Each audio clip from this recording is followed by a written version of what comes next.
All right, good morning, everyone. Just give me a quick thumbs up or a message in the chat box if you can see my screen and also hear me this morning.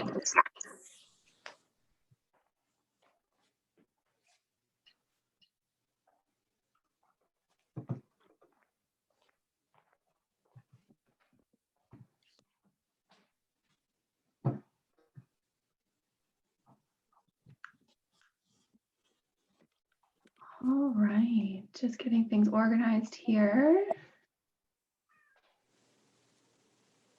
So it looks like it's just a couple of us on, but that's more than okay. Please feel free. Sorry, my dog is literally in the background here, and of course she's going to make a ruckus right now.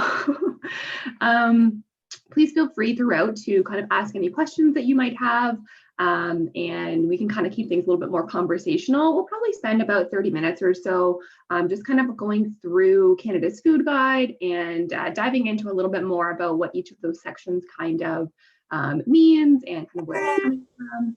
And we'll hopefully be able to kind of broaden our horizons a little bit on how we can actually utilize Canada's food guide to help us ideally choose some healthier options and kind of better our nutrition. Before we get started, I'll just introduce myself really quickly. My name is Jackie. I'm one of the health promotion specialists in Borden. I've been with the organization for a couple years now, and I have to say this is probably one of my most favorite topics to discuss. So we'll try and keep it timely. But if there's any questions, please feel free to ask them, like I said. With that being said, I do just like to throw it out there that kind of a little disclaimer. I'm not a registered dietitian. I'm a health promotion specialist. So if you do have any questions related to kind of specifics of maybe you are on certain medications or you have certain health condition and how your nutrition might have to be altered because of that, I can kind of give some general information, but I can't really recommend anything specifically to kind of meet those needs. And would recommend you speaking to a healthcare provider or setting up a chat with a registered dietitian to kind of further that discussion. So let's get started here. Like I said, hopefully don't want to kind of belabor this, and please feel free to just speak up and ask your questions or type them in the chat box, and we'll get going. So as I mentioned, today we're going to be discussing obviously understanding and using Canada's food guide. Before we get started with that, I do like to kind of always share this, this first slide, which really helps us kind of understand what healthy eating looks like. So when I ask this question, I typically get a ton of different answers, and they range everything from eating lots of fruits and vegetables to eating a lot of colorful food to making sure you're eating 3 meals a day, all kinds of things like that. And all of those absolutely are huge contributing factors to healthy eating. When we talk about looking at what healthy eating really boils down to, we're looking at making sure that we're providing our body with the nutrients that it requires, and we're providing those nutrients in the right amounts. So we want to make sure that those nutrients are able to do the job that those nutrients are designed to do. And to do that, we obviously have to make sure we're giving them enough, we're not overdoing it. Ultimately, when we overeat certain nutrients, they just end up getting stored typically as fat, which is probably not what a lot of people are looking to achieve when we're talking about healthy eating.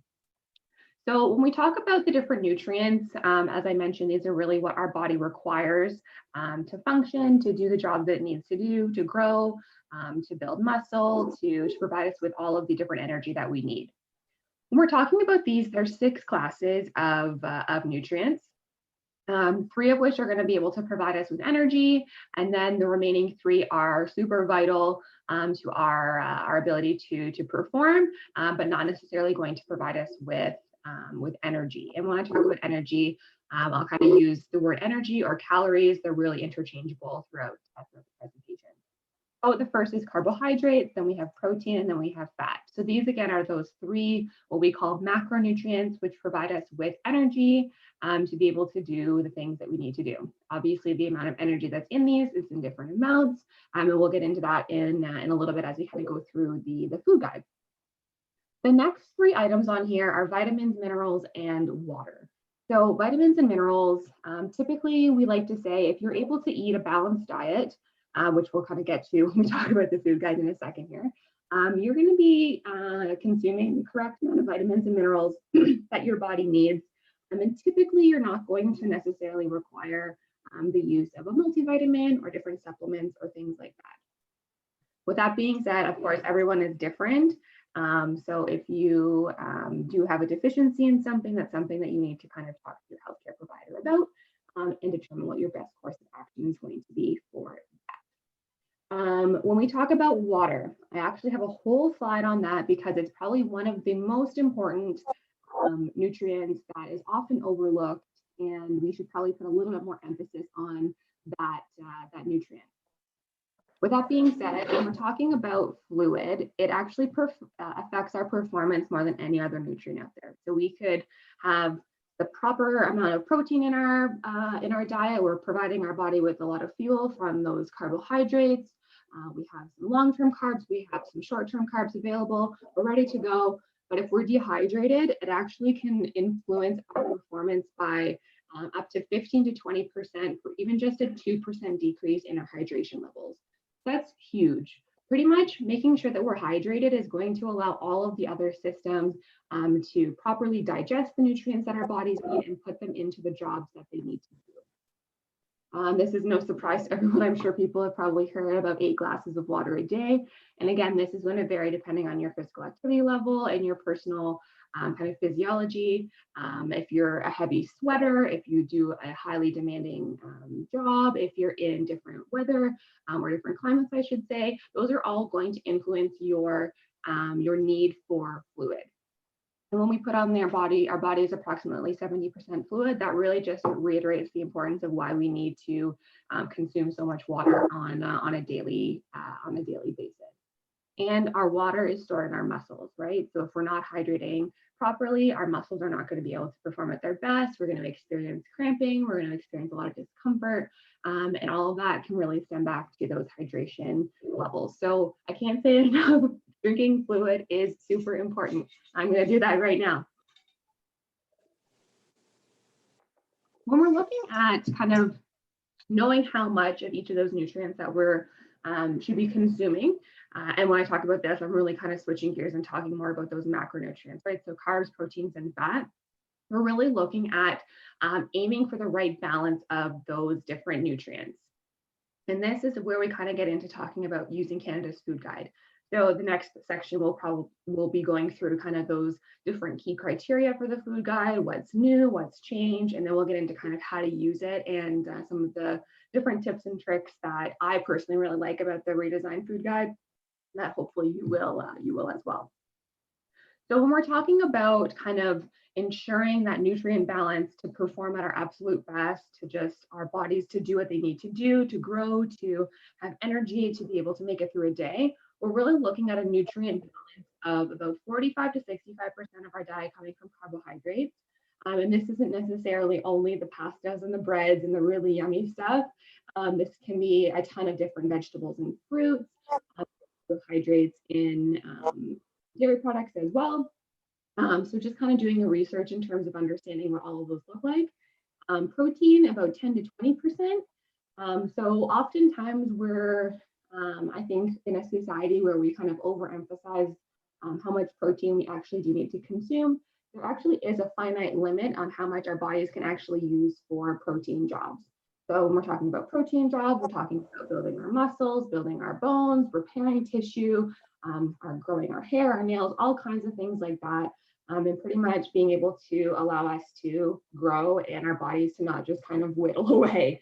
Oftentimes we hear a lot of people putting a big emphasis on that. In reality, the average person who's doing kind of that moderate level of physical activity, maybe they're probably not training for a marathon or training for a powerlifting competition or anything like that. But typically you're going to want to be consuming about 1 gram of protein per kilogram of body weight per day. So if you kind of do the math on that, you'll probably find out that you are already consuming enough protein, if not over consuming protein based on your physical activity levels.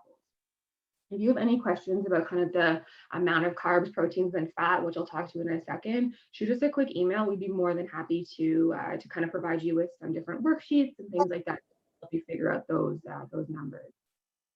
And when we're talking about fat here too, we're talking about 20 to 35% of our diet coming from fat. The thing with fat is that we want to make sure we're choosing the right fat. So we have unsaturated fats and saturated fats. We really want to try and shift and choose as many unsaturated fats as possible. And I'll talk about this a little bit later in the food guide description as we get into it. But those fats are really the ones that are going to provide us with the most benefits for that nutrient group. So they're actually going to decrease our cholesterol levels, provide us with energy, provide us with the ability to store vitamins, all the different things that fats are good for. So we'll get into describing these as we go through the food guide in a little bit here.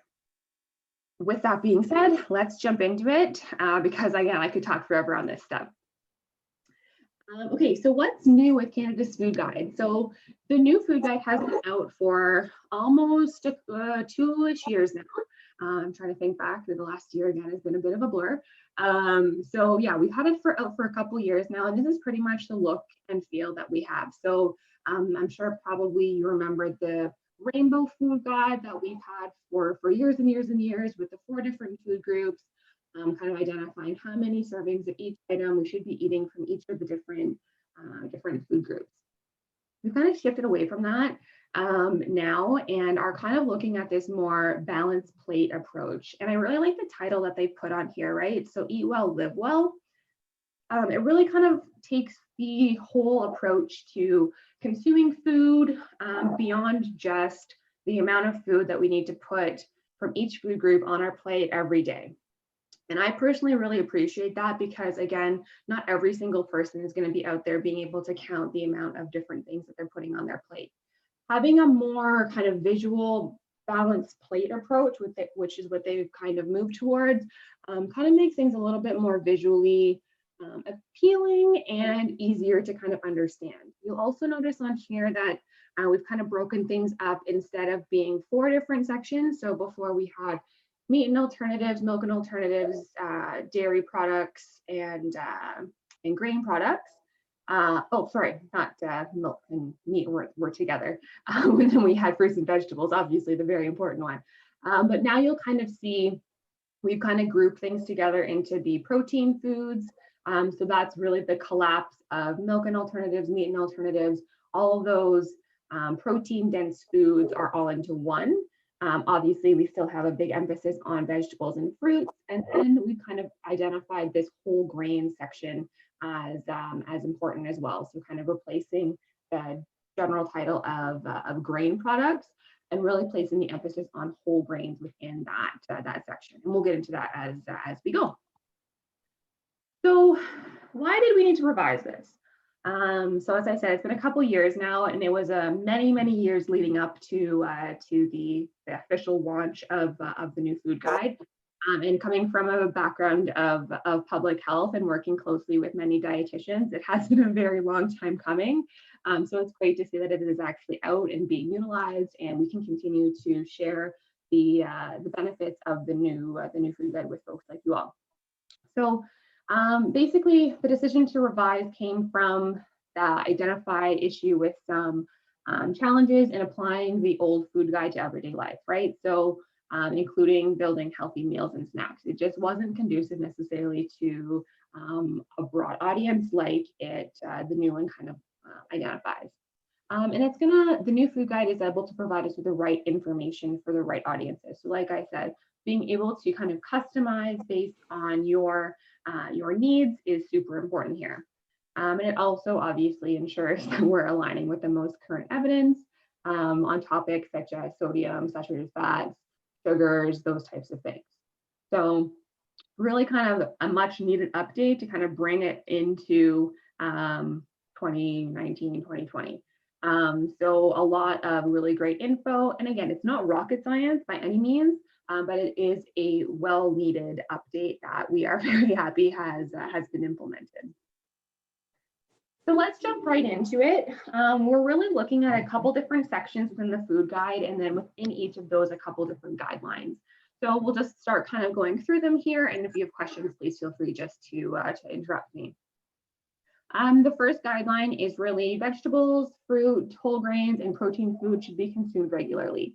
So again, this is really looking at that balanced plate approach, right? So half your plate being vegetables and fruit, a quarter being protein foods, which we'll talk about in a second, and then a quarter being whole grains. So when we're talking about vegetables and fruits, obviously a huge emphasis on that. There's so many nutrients in those different foods. And when we talk about this, it doesn't really matter. They're kind of saying fresh, frozen, canned. If you can reduce the amount of sodium and ensure that you're not going to maybe boil it till it's mush, you're going to get as many or a similar amount of nutrients from each of them. And it allows for that availability, right? So right now in Canada, we don't have too many fresh local vegetable and fruit options, right? We probably have some that maybe have been in cold storage for a while, but again, that amount is limited. So we have to rely on foods that have been brought in from other temperate climates, right? So potentially having that flash frozen food when it was picked and frozen at the peak of its ripeness is actually going to be more beneficial to us and sometimes even more economical, right? So one thing that has been kind of included in the new food guide is looking at those different options, which I kind of really appreciate in terms of making it accessible to as many people as possible to attempt and try to eat as healthy as they can. When we talk about whole grain foods, so this is again the emphasis being placed on consuming more whole grains than kind of those white bleached pastas, breads, things like that.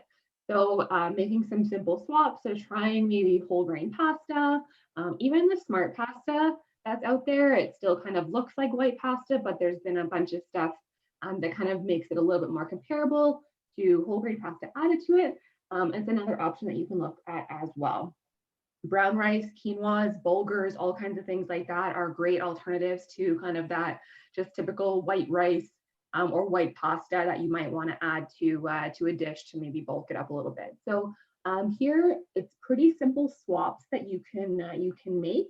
And again, it's pretty economical, right? You can buy a pretty large bag of quinoa or bulgur or things like that that can last you a very, very long time for a fairly low price. When we're talking about protein foods, so as I mentioned before, that's kind of that one quadrant of that balanced plate. So what they're recommending here is, yes, consume protein foods, but maybe choose some plant-based options more often. So yes, we have our typical protein-containing foods, right? Our eggs, our chicken, our poultry, different meat. They've also said in here, including wild game. So again, making it more applicable to a wider audience. Basically your animal products, right? Your milks, your yogurts, your cheeses, your shellfish, all kinds of things like that. But again, they're kind of also placing the emphasis on trying to switch to plant-based options more often. So bulking things up with legumes, so different beans. I prefer chickpeas over a lot of beans often, so I'll kind of substitute that, including nuts, different seeds, soy products, tofus, kind of just exploring some of those alternatives to those animal-based protein foods. And we've kind of implemented trying to eat at least meatless once or twice a week. So it kind of forces us out of our comfort zone a little bit. I don't eat certain meats anyhow, but it kind of allows us to explore new recipes, try some new flavors, and kind of make those swaps to plant-based options. And oftentimes it's a kind of a new experience, but we really love the recipe and kind of will go back to things oftentimes. The reason that this has been placed, an emphasis has been placed on this, is that we know that when we consume those animal-based protein foods, they do contain a higher level of saturated fat. So we're going to talk about that in a quick second here, but that was really one of the main reasons that an emphasis has been placed on consuming some more plant-based foods. We were seeing higher increased rates of cardiovascular disease, colon cancer, diabetes, all kinds of things like that, which were linked to our blood fat levels, basically, which kind of stems back to that saturated fat consumption. So again, we're able to make those simple swaps and hopefully kind of lower those rates to improve our overall health.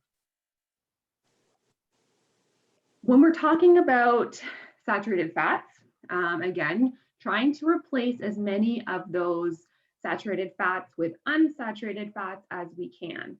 So the one thing I like to basically say here is how to tell the difference between a saturated and unsaturated fat just by looking at it.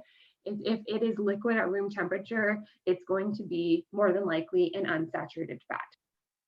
So these are things like your olive oils, your avocado oils, basically a lot of different oils out there are going to be more of an unsaturated fat. And I'll put it out there too. All fats out there are going to be combinations of unsaturated and insaturated. There's also a third one, trans fat. We're very lucky in Canada that we do have legislation that kind of has eliminated that one from commercially produced foods, because if we're talking about kind of the good, the bad, and the ugly, trans fats are really the ugly of the whole fat situation here. So trying to, again, make the decision to consume more unsaturated than saturated fats. That's going to help with those cholesterol levels, blood lipid levels, and improved kind of some of the overall health in terms of heart health and things like that. And one thing I want to make very clear here is that the intention was not to kind of reduce the amount of total fat in our diet, but just make that swap. So choosing kind of those leaner cuts of meat, removing the excess fat from different meats, choosing fish, and then choosing different oils and things like that. Seeds and nuts often are going to be more of those unsaturated fat containing foods rather than a lot of those processed. I like to say if it lived in a vending machine or could survive on the counter overnight, it probably has some saturated fats in it. And we're talking about like those baked goods, those pastries, all those really, really yummy things. And then we'll talk a little bit about moderation here in a quick second. And then kind of the last guideline within the first section is to replace our sugary beverages with water. So again, we talked about the importance of hydration earlier. I'm not going to kind of belabor that any further, but really trying to make those simple swaps to just choosing water as our drink of choice. Consuming the excess sugar, there's tons of added fats that kind of get snuck into different beverages. We're talking about different blended things, all kinds of things like that. It's one of those simple swaps that hopefully we can try and implement. Even if you're able to replace half of the things that you drink in a day with water instead of what you would normally drink, it's a start, right? And there's a ton of different things out there to make your water a little bit more favorable, adding fruits and herbs, different flavoring things, as long as there's no added sugars, things like that can also increase your enjoyment of drinking water.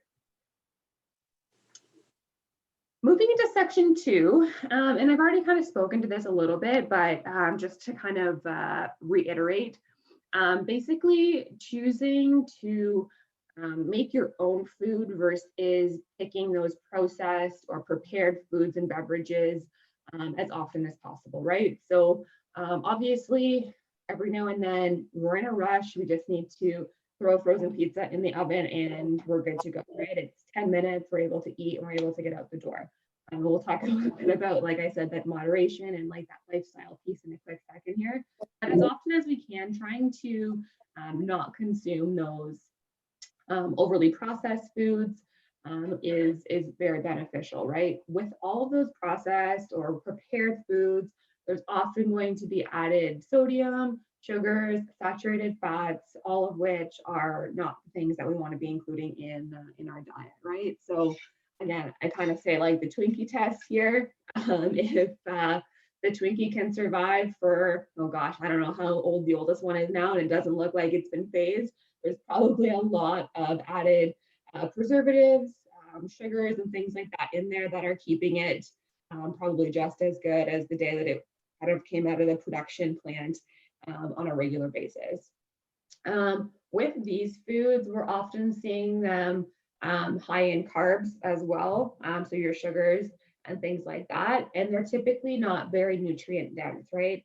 They're going to be kind of those fillers. There's not going to be a lot of nutrient density to them. So if we can choose maybe carrots and hummus over picking a donut or a muffin up, we're going to be able to get way more bang for our buck for choosing that nutrient dense veggie and protein food versus that highly sugar, high fat muffin or donut that's not going to provide us very much. We're probably going to be hungry again in like half an hour. Just further to this, again, it kind of identifies sugary drinks and confectionaries. Different sugar substitutes should not be consumed regularly. So again, I'm not a dietitian, I'm not an expert on kind of those different sugar alternatives. So do a little bit more digging if that is something that you do consume regularly in your diet, or talk to a dietitian a little bit more about that as well. And there are health risks associated with alcohol consumption. So hopefully I don't lose everyone here. But again, a lot of the times when we're consuming alcohol, not only are we getting a lot of excess kind of calories from just the alcohol itself, but we're often mixing that with probably a sugar sweetened beverage and or cream-based beverage, syrups, things like that. Again, all associated with kind of that overconsumption of sugar. Which is something we obviously don't want to kind of perpetuate.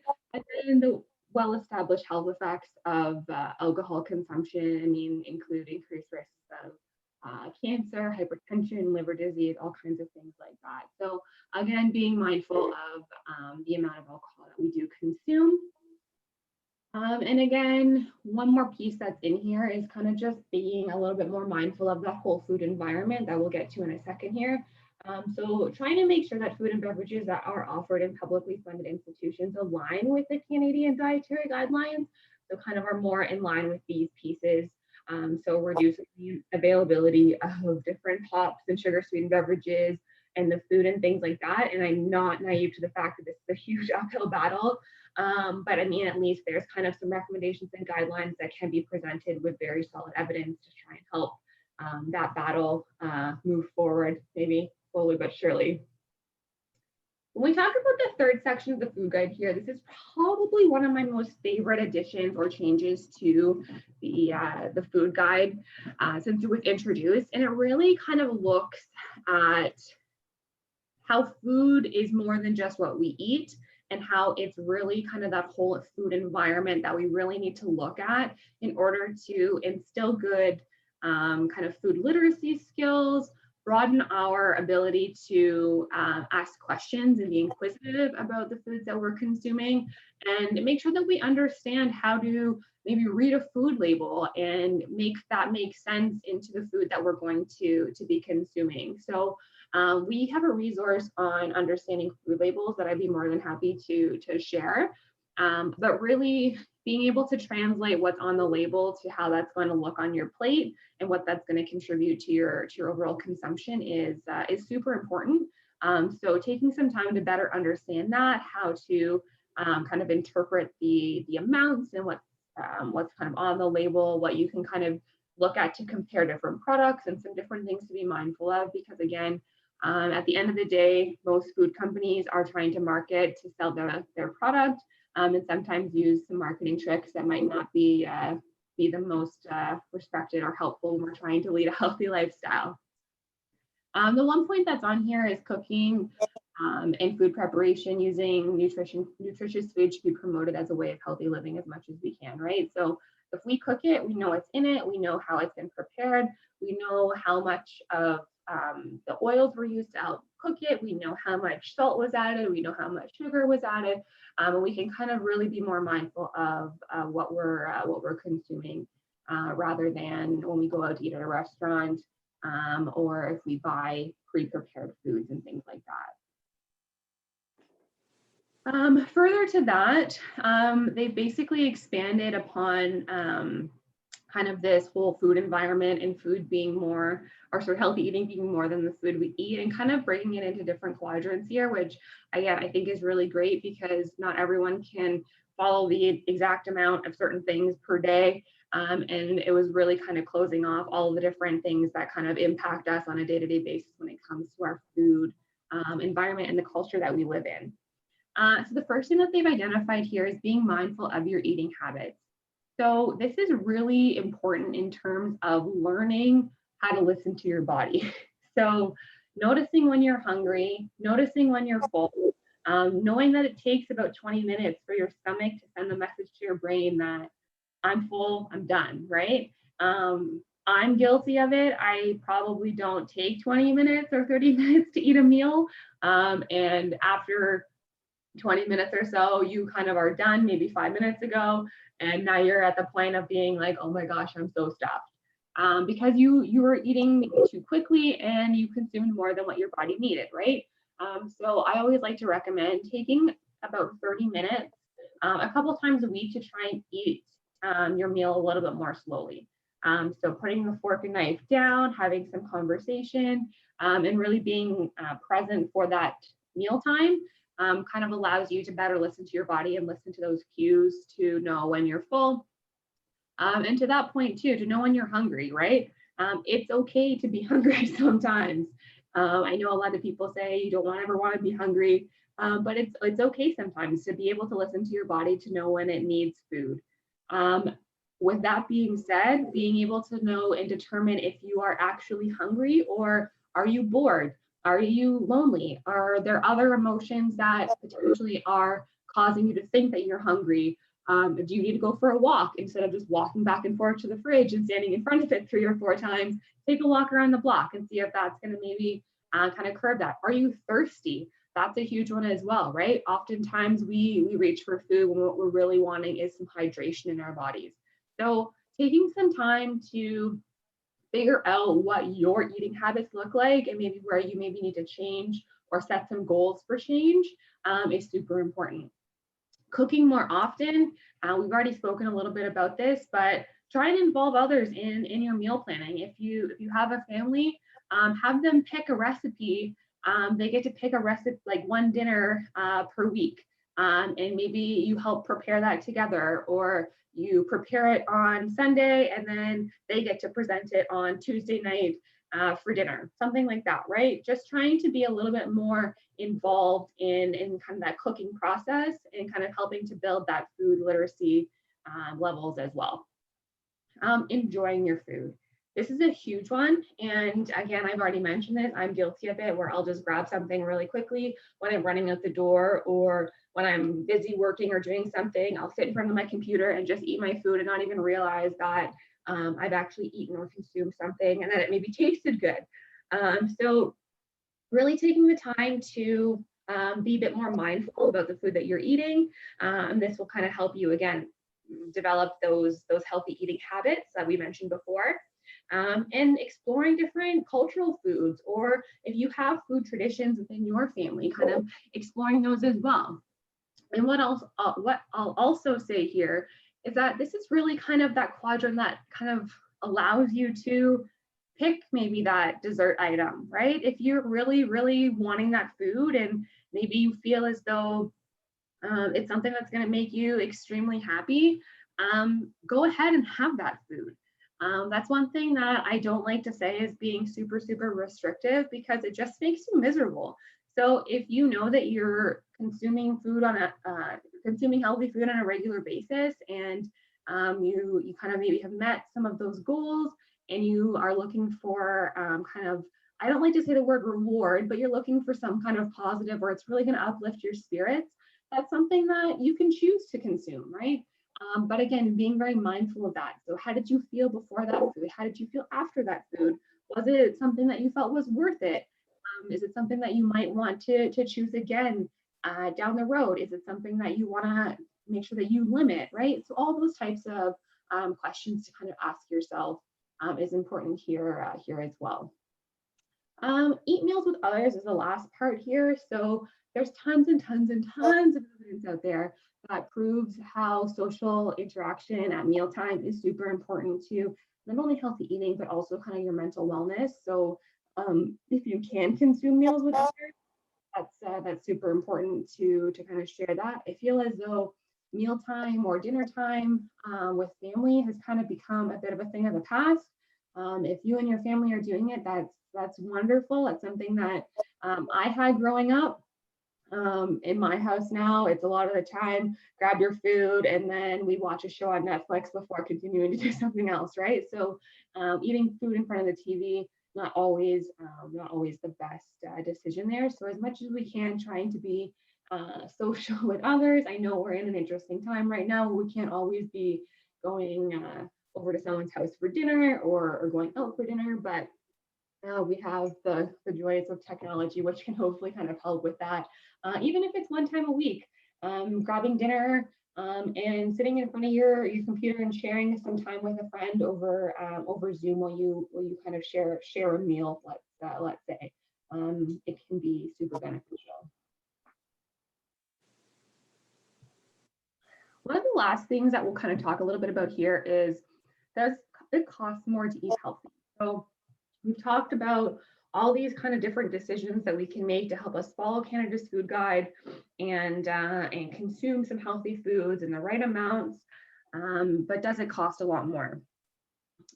Well, kind of eating some fresh foods like fruits and vegetables might seem to cost more at the grocery store. There's definitely plenty of ways to help kind of cut that bill down.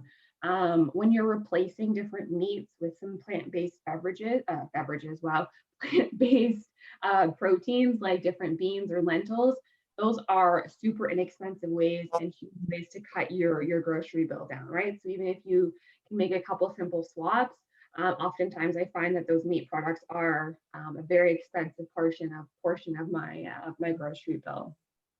Buying foods when they're in season or on sale is another huge one as well. Making sure that you do a little bit of research and do some planning and figuring out maybe where the sales are is huge as well. As I've already mentioned, buying some of those frozen foods or canned foods, just make sure again you're not adding excess sodium to your diet. Those are other really inexpensive, great ways to ensure that you're still kind of meeting this balanced plate approach while saving a buck at the grocery store. A couple other cool, super beneficial ways to kind of save money is to do some menu planning. So figuring out what meals you're going to eat for the week, what ingredients you already have, what you actually need to buy, and then stick to that list at the grocery store.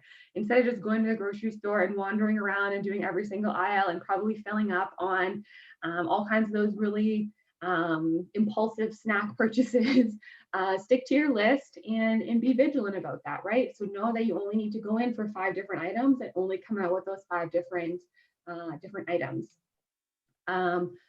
Bulk cooking and freezing not only saves some time, but also some money as well.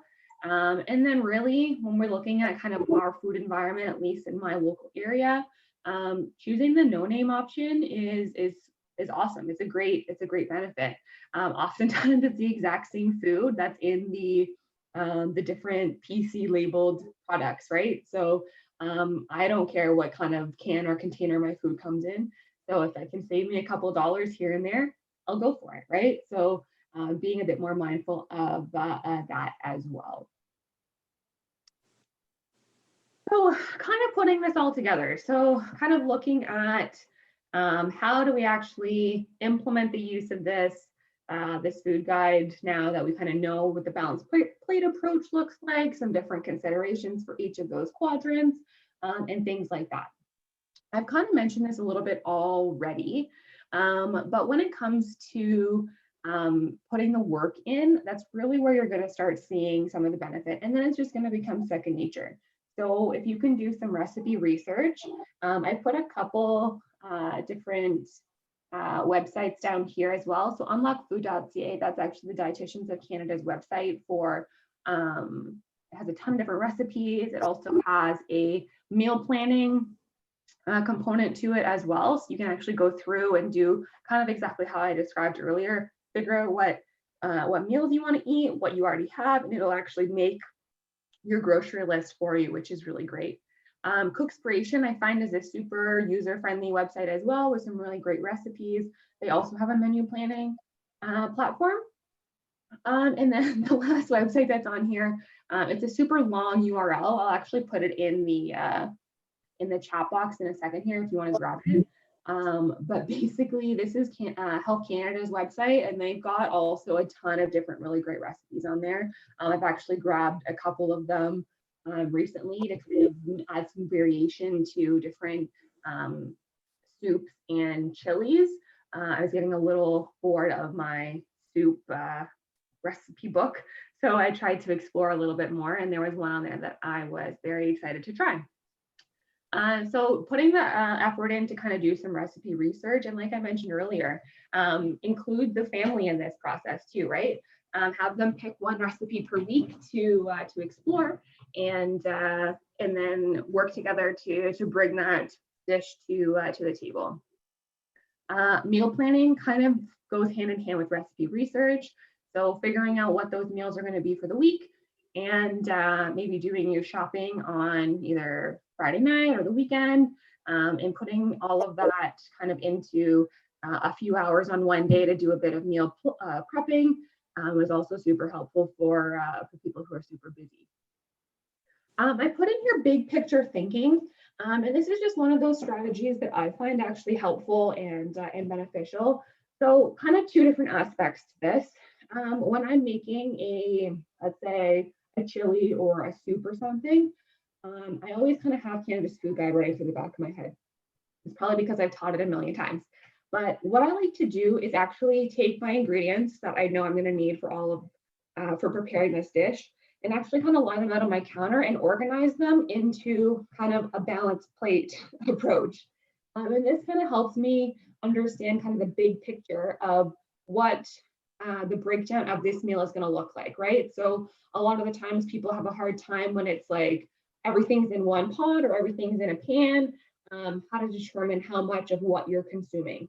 If you can kind of break it down before it's cooked into what that balanced plate approach looks like, it's going to give you a better idea of where you might need to add a side to that meal. So if I'm making a soup and it doesn't have a ton of variation vegetables in it, I'll supplement that with having a salad or making maybe a coleslaw or something to go with that soup. Or I'll make or buy a whole grain bread, right? So I can kind of ensure that I'm making that meal look like a balanced plate because I have that big picture understanding of what's in that bowl, if that makes sense.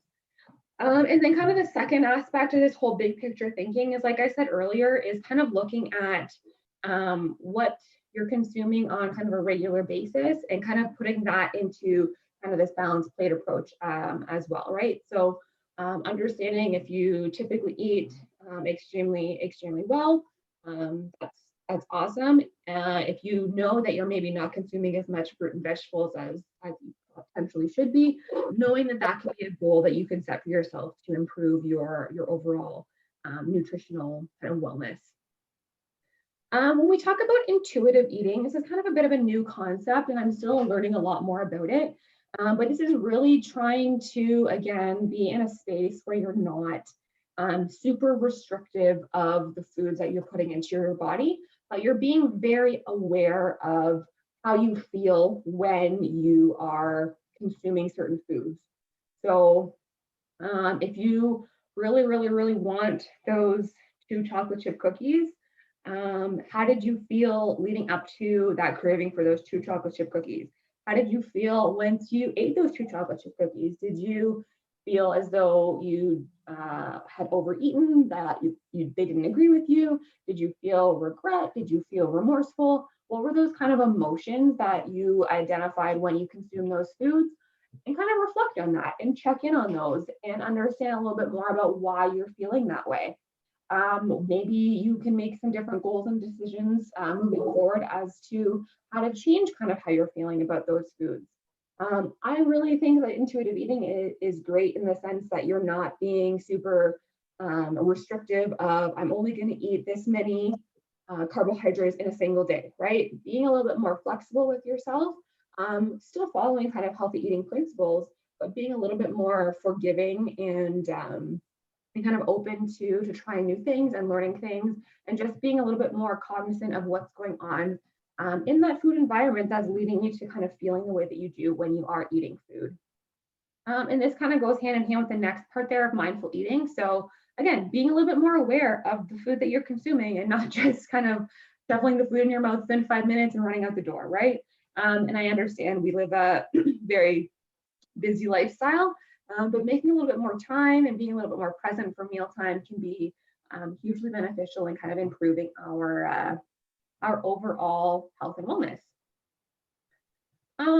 That's pretty much all that I have for you today. I have Canada's Food Guide website on the screen there, and what I'll do is I'll grab the other links and just throw those in the chat box for you as well.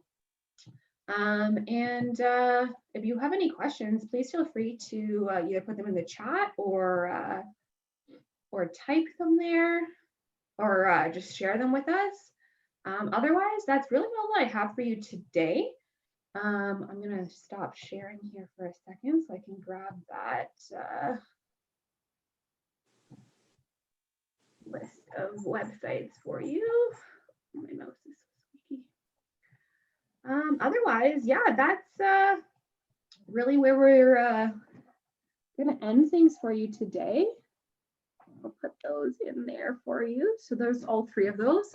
If you have any questions, please feel free to email Board and Health Promotion. I'll also put that in here as well.